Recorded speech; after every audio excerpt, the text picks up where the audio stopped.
વાત રાજકોટની રાજકોટ જિલ્લા કોંગ્રેસમાં આંતરિક વિખવાદ સપાટી પર આવ્યો છે। રાજકોટ જિલ્લા કોંગ્રેસ મહામંત્રી વિઠ્ઠલ હિરપરાના લલિત વસ્તુયા સામે કેટલાક આક્ષેપ સામે આવ્યા છે।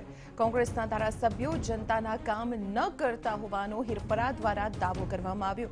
ધોરાજી નગરપાલિકામાં બેફામ ભ્રષ્ટાચાર ચાલતો હોવાનો પણ હિરપરા દ્વારા આક્ષેપ કરવામાં આવ્યો છે।